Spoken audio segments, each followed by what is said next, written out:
홍남기 경제부총리 앞으로 좀 나와 주시죠.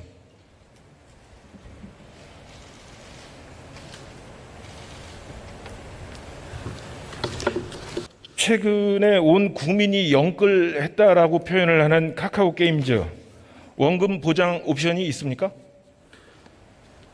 그 내용은 제가 잘 파악을 못하고 있습니다. 당연히 없겠죠. 공모주인데. 네. 그런데 이 청약 경쟁률이 얼마인지 혹시 아십니까? 굉장히 세다고 얘기를 들었습니다. 1524대 1입니다. 저는 이것이 시장의 힘이라고 생각합니다. 그런데 뉴딜 펀드는 어떻습니까?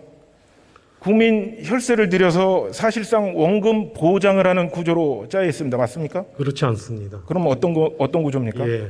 아까 말씀하신 대로요. 전체적으로 만약에 그럴 일이 없을 것 같지만은 큰 손해가 난다면은 정부 출자분뿐만 아니라 민간에서도 손해가 날 수 있는데요.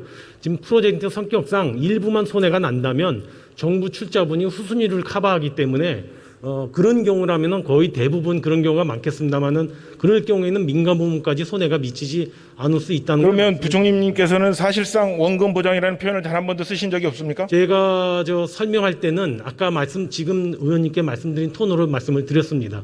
그거는 손해의 범위가 얼마에 따라 다른데 실질적으로 정부가 뉴딜 프로젝트는 사실상 지금 이게 원금 보장하고 사실상 원금 보장하고는 다른 부분이잖아요, 그죠? 그러니까 사실상 원금 보장이라는 표현을 쓰신 적이 없어요?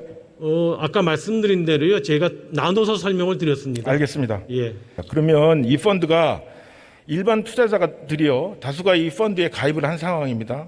이게 좀 황당한 저만의 상상일 수도 있겠지만 총선이나 대선이나 이런 특정한 시기에 정부가요 5G, 태양광, 전기차, 공공 와이파이 이러한 형식의 이런 해당 분야의 공공사업을 대량 발주하게 되고 정부가 또 호재를 발표하게 되면 단기간에 해당 펀드의 수익률이나 이 자산 가치가 좀 올라가지 않겠습니까?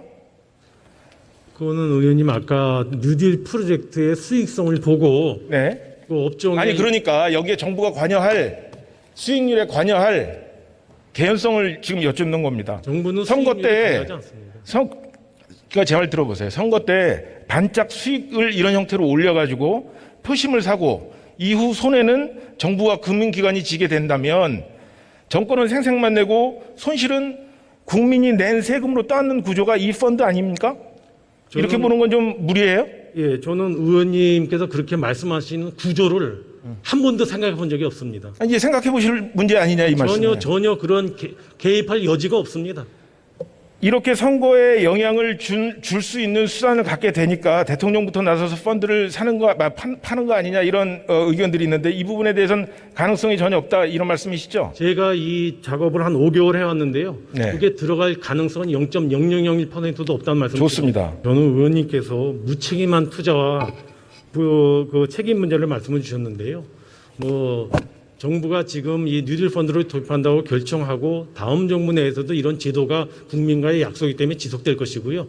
만약에 이런 제도를 구상하고 기획하고 운영한 데 있어서 불법적인 요인이 있고 책임질 부분이 있으면 제가 물러나라도 제가 책임을 져야 되겠죠. 그 당시에. 그러니까 그런 데 대해서는 저는 그다지 크게 생각하지 않으셔도 될 것 같고요. 정부로서는 뉴딜 프로젝트가 제대로 되기 위해서 정부가 재정 제공을 114조 들어가지만은 혹시 수익성이 있는 프로젝트에 대해서는 민간도 함께 힘을 모아달라는 차원에서 좀 이 뉴딜 펀드를 구성하게 됐다는 말씀을 드립니다.